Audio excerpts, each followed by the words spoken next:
के चरणों में कोटि कोटि नमन। श्री योग वशिष्ठ के उपशम प्रकरण में कल वशिष्ठ जी राम जी को कह रहे थे, जो ये परम पावन सत्ता है, यही बीजों का बीज है, यही सार रूप है और यही सृष्टि की करता धरता है। इसके अलावा और दूसरा कुछ है ही नहीं। तो राम जी फिर वशिष्ठ जी को ये प्रश्न कर रहे थे कि यह जो बीजों का बीज आपने कहा, सो किस प्रकार प्राप्त हो, जिस प्रकार उस पद को शीघ्र प्राप्त हो वह उपाय कहिए। अब कल ये राम जी ने वशिष्ठ जी से प्रश्न किया था। वशिष्ठ जी बोले, हे राम जी, इन सब के बीज का जो उत्तर दिया है, उस उपाय से परम पद की प्राप्ति होती है। अब उत्तर क्या दिया था कि वो आत्म स्वरूप, वो साक्षी, वो कूटस्थ अपना ही आपा है। बाहर जहाँ पे भी हम देखकर आ जाएं, वो हमें प्राप्त नहीं होगा। प्राप्त होगा तो अपने अंदर, अपने स्वरूप में ही प्राप्त होगा। देखो, हम कहीं पे भी जाते हैं, मंदिर में, गुरुद्वारे में, चाहे कहीं पे भी, चाहे घर पे भी, हम ध्यान समाधि करते हैं तो आँखों को बंद करते हैं। आँखें बंद करना मतलब अंदर अंदर देखना, अपने अंदर देखना, क्योंकि वो है ही अपने अंदर। और जब हम अपने अंदर देखते हैं तो वृत्ति बाहर से कट हो जाती है, और जैसे ही वृत्ति कट होती है तो वो आत्म स्वरूप, अपना साक्षी के हमें प्रत्यक्ष दर्शन होते हैं। अब इसलिए वशिष्ठ जी कह रहे हैं, उस उपाय से परम पद की प्राप्ति होती है। अब और भी सुनो, जो तुमने पूछा वह सुनो। सत्ता समान में स्थित होने के निमित्त यत्न कर्तव्य है। जो कुछ संसार की वासना है, बल करके उसको त्याग करिए और शुद्ध आत्मा में तीव्र अभ्यास करिए, तब शीघ्र ही अविघ्न आत्म स्वरूप की प्राप्ति होती है। बिल्कुल पक्की बात है। बाहर से कट कर दो, बाहर से व्यवहार कम कर दो, फिर देखो अपने अंदर, क्योंकि ये मोटा आवरण आ जाता है व्यवहार करते करते। व्यवहार कैसे होता है? क्रिया से। क्रिया कैसे होती है? शरीर से। अब फिर क्रिया करते करते हम वो अपने स्वरूप को भूल जाते हैं। हम अपने आप को ये शरीर वाला मान लेते हैं। इसलिए तो हमें देरी लग रही है। इसलिए कह रहे हैं कि उस संसार की वासना को एक बार बल करके उसको त्यागना पड़ेगा। फिर वही शुद्ध आत्मा में तीव्र अभ्यास करने से वो पद हमें शीघ्र ही अविघ्न प्राप्त होता है। हे तत्ववेता, उस पद में एक क्षण भी स्थित होंगे तो अक्षय भाव को प्राप्त होंगे। खाली एक क्षण में, एक क्षण स्थित होना उस भाव में अमिट फल देता है। हे राम जी, सत्ता समान संबित मात्र तत्व है, उसमें स्थित होके जो इच्छा हो सो करो। अपने स्वरूप में सारा व्यवहार करो, मना नहीं है। वही वशिष्ठ जी राम जी को कह रहे हैं, तब उसके सिवा और कुछ सिद्धि ना होगा। जब अपने स्वरूप में रहकर हम व्यवहार करते हैं, किसी की प्रवृत्ति प्रधान प्रारब्ध होती है तो किसी की निवृत्ति प्रधान प्रारब्ध होती है। और प्रवृत्ति प्रधान वाला जब व्यवहार कर रहा है तो उसको व्यवहार करते भी वही उसकी दृष्टि कहाँ होती है? उस साक्षी पर, अपने स्वरूप पर। सब वही भासेगा। ऐसा जो अनुभव तत्व है वह तुम्हारा स्वरूप है। उसके ध्यान में स्थित हुए तुमको कुछ खेद ना होगा। संवेदन के साथ ऐसा ध्यान नहीं होता। और वह ऊंचा पद है। पुरुष प्रयत्न से उस पद को प्राप्त हो। हे राम जी, केवल संवेदन के साथ ध्यान नहीं होता, क्योंकि सर्वत्र संभव संबित तत्व है। संबित सर्वदा सर्वकाल सहायक होती है। कौन सा ऐसा पल है कि वो ना हो? हर पल में वो है और सब से मिली हुई है।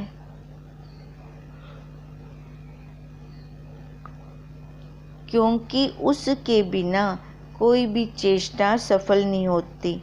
जो कुछ चितवे, जो इच्छित हो, जो कुछ करे, सो सब संबित से सिद्ध होता है। हे राम जी, आत्म तत्व प्रत्यक्ष है, पर उसका भान नहीं होता, और जो कुछ भासता है वही अविद्या आवरण है, सो इसका दुख होता है। स्वरूप के प्रसाद से जो दृश्य की वासना करता है, उसकी दृढ़ता से अंतःकरण दुख पाता है। जब यत्न करके वासना का त्याग करिए, तब मन और शरीर के दुख सब का नाश हो जावे। पूर्व जो मोह दृढ़ हो रहा है, जैसे मेरु को मूल से उखाड़ना कठिन है, तैसे ही वासना का त्याग करना भी कठिन है। क्योंकि ये जन्म जन्मों के संस्कार हैं, इतनी जल्दी ये वासना क्षय नहीं होती। वह वासना मन से होती है। जब तक मन क्षय नहीं होता, तब तक वासना भी क्षय नहीं होती। तत्व ज्ञान बिना मन का नाश नहीं होता। वासना और मन का आवरण एक साथ दूर होता है। देखो, बिल्कुल सही बात है। विचार के बिना हम अपनी वासनाओं को दूर नहीं कर सकते।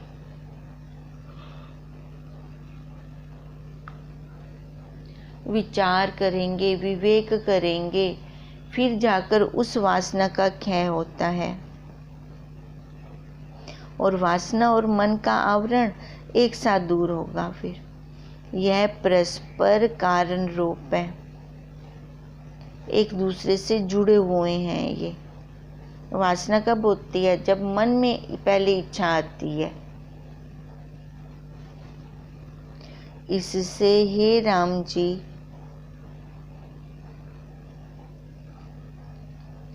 तुम पुरुष प्रयत्न करके मन के संकल्प विकल्प को निवृत्त करो, और अभ्यास और विचार करके विवेक का उपाय करो, और भोगों की वासना दूर से त्यागो। इसी से तुम शांतिमान होवोगे। इन तीनों के सम अभ्यास से तत्वज्ञान, मनोनाश और वासना क्षय का बारंबार अभ्यास करो।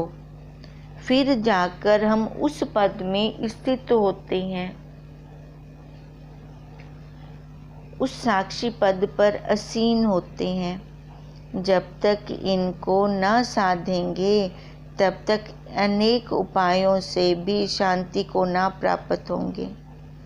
हे राम जी, वासना क्षय हो और मनोनाश और तत्व ज्ञान से वासना क्षय ना करें तो कार्य सिद्ध नहीं होता। क्या कह रहे हैं वशिष्ठ जी?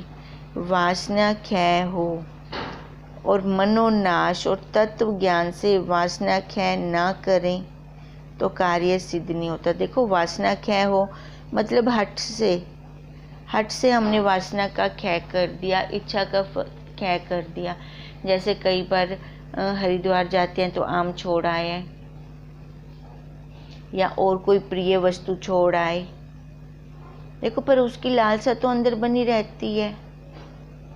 भी 1 साल पूरा होगा, उसके बाद मैंने खाना है ये। अब गुरुदेव कहते हैं ऐसे त्याग का कोई फायदा नहीं है। त्याग करना है तो मन से त्याग हो उस वस्तु का। सामने भी पड़ी हो तो भी अंदर से इच्छा ना हो, वो वैराग्य है। वो कैसे आता है? तत्व ज्ञान से। खा लिया तो आज क्या हो गया, आज तक कितना खाया, इसको इतने भोग करवाए हैं, तो वहाँ से हमें क्या शांति मिली है, तृप्ति मिल गई? पर वहाँ पर तो हमारी और भी लालसा बढ़ गई, शांति की जगह पे और हम अशांत हो गए। तो ये विवेक करें, विवेक को जागृत करें, तभी वो वैराग्य आएगा।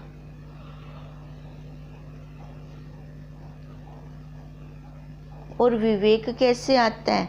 तत्व ज्ञान से। तत्व ज्ञान क्या है? अपने स्वरूप का ज्ञान। तब कल्याण होगा हमारा। और तत्व ज्ञान का विचार करें और वासना क्षय ना हो तो भी कुशल ना होगी। विचार कर रही हैं पर फिर इच्छाएं बार बार मन बाहर निकल के जा रहा है, तो भी हमें वो कुशलता प्राप्त ना होगी। जब इन तीनों का सम अभ्यास हो तब फल की प्राप्ति हो। हे राम जी, एक के सेवन से सिद्धता नहीं प्राप्त होती। जैसे मंत्र को कोई प्रतिबंध ले ना करे तो मंत्र फलदायक नहीं होता, और एक एक चरण पढ़े तो भी फलदायक नहीं होता। जब तक सब मंत्र संध्या आदि एक ठोर नहीं होते तब तक मंत्र नहीं फूटते। तैसे ही अकेले से कार्य सिद्ध नहीं होता। गुरु का होना बहुत जरूरी है। अगर हम अकेले ही उस तत्व ज्ञान को प्राप्त करने चले हैं तो पुरुषार्थ ज़्यादा होगा, फल कम होगा। और अगर गुरु के सानिध्य में, उनके मार्गदर्शन में जा रहे हैं तो पुरुषार्थ कम होगा, फल ज़्यादा मिलेगा। क्योंकि तब गुरुदेव का संकल्प भी काम करता है, और गुरुदेव कैसे तत्वज्ञ गुरुदेव हों, तब उनका संकल्प भी काम करता है।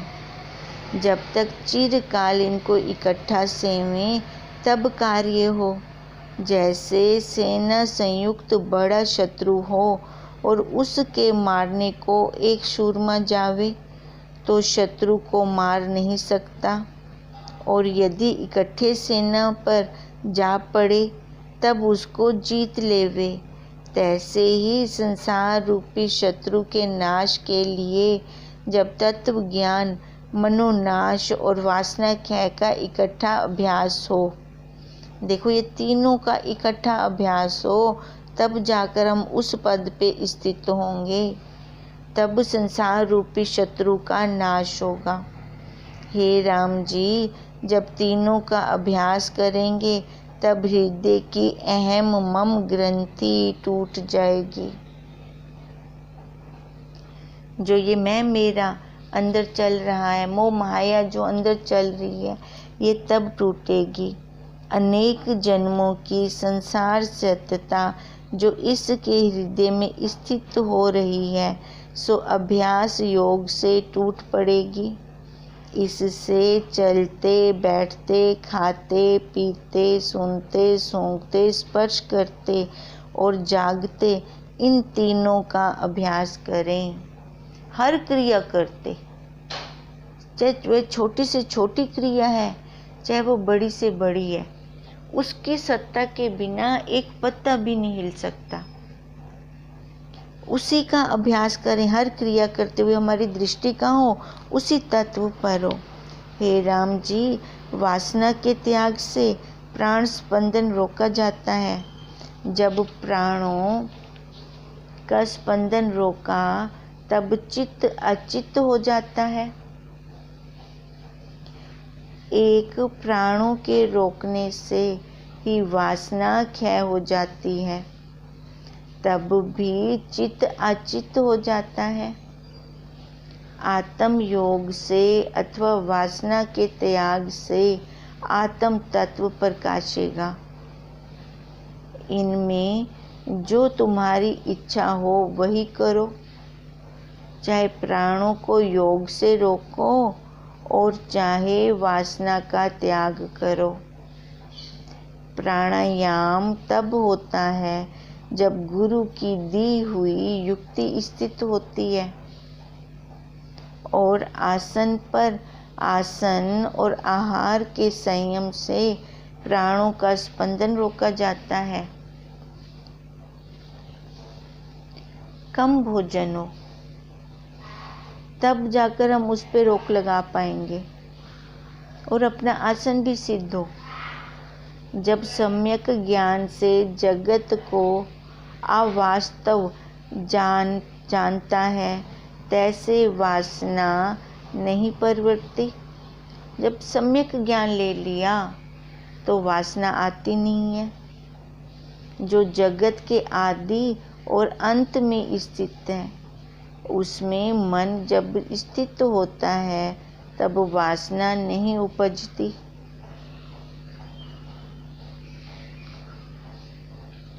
जगत के आदि में भी वही था, जगत के अंत में भी वही है, तो देखो फिर वासना नहीं उपजती। जब उसमें स्थित हो जाता है, पहले कौन था? वो साक्षी। अंत में कौन था? वो साक्षी। जब उसमें दृढ़ता आती है तो वासना नहीं उपजती। हे राम जी, जब व्यवहार में निसंग और संसार की वासना से विवर्जित होता है और शरीर में असत बुद्धि होती है, तब भी वासना नहीं आती। और जब विचार करके वासना क्षय हो, तब चित्त भी नष्ट हो जाएगा।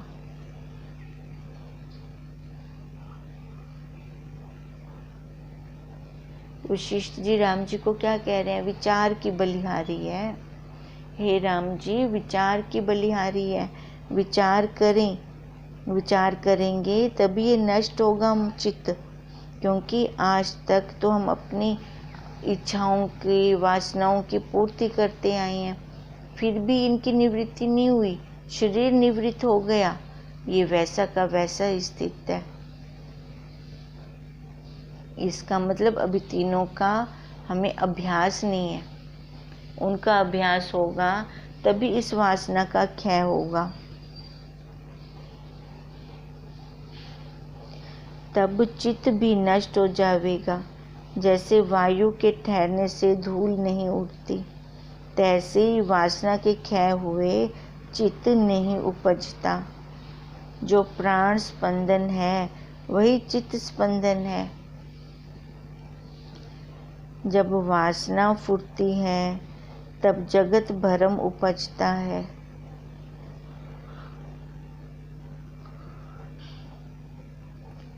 वासना के कारण ये मैं मेरा हो रहा है। जैसे पवन से धूल उपजती है, तैसे ही चित्त से वासना उपजती है। जब प्राण स्पंदन ठहरता है तब चित्त भी ठहर जाता है। इससे यत्न करके प्राण स्पंदन अथवा वासना का उपाय करें अथवा वासना के जीतने का अभ्यास करें, तब शांतिमान होंगे। और जो यह उपाय ना करो और दूसरे यत्न से चित्त वश करने का उपाय करेंगे तो बहुत काल में आत्म पद को पावेंगे। युक्ति से मुक्ति है। युक्ति अपनाते जाएं तो अपने स्वरूप में आते जाएंगे। तभी गुरुदेव हमें बार बार कहते हैं, देखो कृष्ण जी ने भी गीता में कहा है, नहीं ज्ञान अयुक्तों को। जो युक्ति नहीं अपनाते उनको ज्ञान भी नहीं होता। उनका रास्ता बहुत लंबा हो जाता है, उनका रास्ता गोल हो जाता है। गोल रास्ते का कभी अंत नहीं आता, लंबे रास्ते का अंत आता है। हे राम जी, इस युक्ति के बिना मन के जीतने का और कोई उपाय नहीं है। जैसे मत वाले हाथी को अंकुश बिना वश करने का और कोई उपाय नहीं, तैसे ही मन भी युक्ति बिना वश नहीं होता। युक्ति से इसको हम स्थित करते हैं, एकाग्र करते हैं। आज तक कितना खाया है तो क्या बना, विष्टा बन के निकल गया? तो क्या तृप्त हो गई? इतना खाया वो कहाँ गया? आंखों को रूप इतना दिखाया तो वो क्या तृप्त हो गई? बाहर बैठ जाएं मार्केट के अंदर और आंखें बंद कर लें। देखो, जो ज्ञानवान होगा वो तो कर सकता है, और जो संसारी होगा उसको होगा बार बार खोलूं तो खोलूं, आंखें खोलूं तो खोलूं। भाई, आज तक तूने इतना रूप देखा है, अब थोड़ी देर बैठ जा आंखें बंद करके। बैठ ही नहीं सकता। अब यही गुरुदेव हमें दिखा रही हैं कि चित्त को वश करने की यह परम युक्ति है। इससे चित्त शीघ्र ही वश होता है। अब कैसे कह रही हैं? जैसे मतवाले हाथी को अंकुश बिना वश करने का उपाय और कोई नहीं, अंकुश के साथ वो वश में होगा। तैसे ही मन भी युक्ति के साथ वश में होगा। वह युक्ति यह है कि संतों की संगति और सत्य शास्त्रों का विचार करना। इस उपाय से तत्व ज्ञान, वासना क्षय और प्राणों का स्पंदन रोकना होता है। चित्त वश करने की यह परम युक्ति है। इससे चित्त शीघ्र ही जीता जाता है। जो इन उपायों का त्याग कर हठ से मन वश किया चाहते हैं, वे क्या करते हैं? जैसे तम के नाश करने को दीपक जलावें तो नाश हो जाता है, और शास्त्रों से तम को काटें तो तम नाश न होवेगा। तैसे ही और उपायों से चित्त वश न होगा। दीपक का जलाना जरूरी है, अंधेरे को भगाना है तो।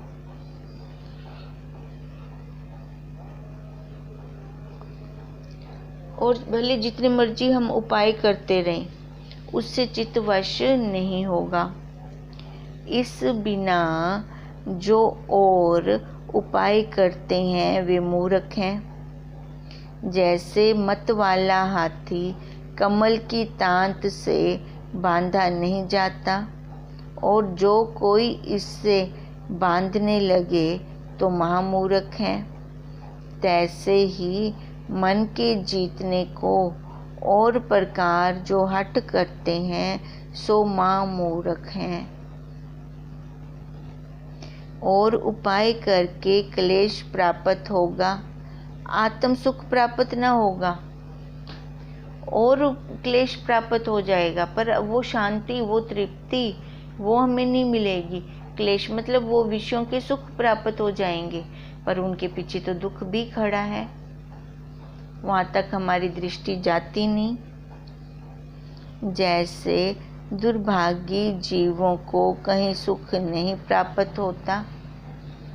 हे राम जी, जिसने तीर्थ, दान, तप और देवताओं की पूजा यह चारों साधन किए हैं और मन जीतने का उपाय नहीं किया, वह मृग की न्यायी भ्रमता फिरता है। मेन तो वही है, मन को कंट्रोल करना, इसको एकाग्र करना। और पहाड़ों के कंदरा में फल और पत्र खाता फिरता है, क्योंकि उसने मन का नाश नहीं किया, इससे आत्म पद को नहीं पाया। वह पशुओं के समान है। जैसे और पशु होते हैं तैसे ही वह भी हैं। फर्क कितने, वो 4 पैरों वाले हैं, ये 2 पैरों वाला है।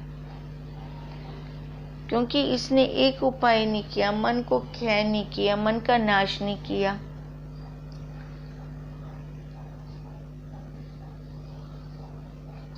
हे राम जी, जिस पुरुष ने मन को वश नहीं किया उसको शांति नहीं होती। जैसे कोमल अंग वाला मृग ग्राम में जाने से शांति पाता, और जैसे जल में पड़ा तृण नदी के वेग से भटक कर कष्टवान होता है, तैसे ही वह पुरुष कर्म करता है और मन को स्थित किए बिना कष्ट पाता है। कभी दुख से जलता है और कभी कर्मों के वश से स्वर्ग को प्राप्त होता है, पर वह भी नष्ट हो जाते हैं। जैसे जल में तरंग उछलते हैं, जल में ही लय हो जाते हैं, कभी अधः को जाते हैं तो कभी ऊर्ध्व को जाते हैं, तैसे ही कर्मों के वश से जीव स्वर्ग नरक में भ्रमते रहते हैं, पर हैं वो भी बंधन वाली योनियां।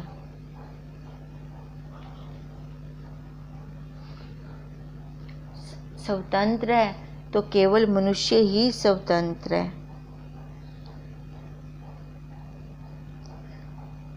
जगत में, हे राम जी, जगत में ज्ञानवान ही सुखी है और जीता भी वही है, और सब दुखी और मृतक समान है, और बलि भी ज्ञानवान ही है जो मोह रूपी शत्रु को मार कर संसार समुद्र के पार होता है, और सब निर्मल है। इससे तुम भी ज्ञानवान हो, संवेदन रहित सो संबित मात तत्व है, उसमें स्थित हो वो। वह एक है और सबके आदि, सबसे उत्तम, कलना से रहित और सब में स्थित है, तो करता हुआ भी अकर्ता होंगे और पर ब्रह्म उदय होगा। इति श्री योग विशिष्ट उपशम प्रकरणे 88वां सर्गा समाप्त।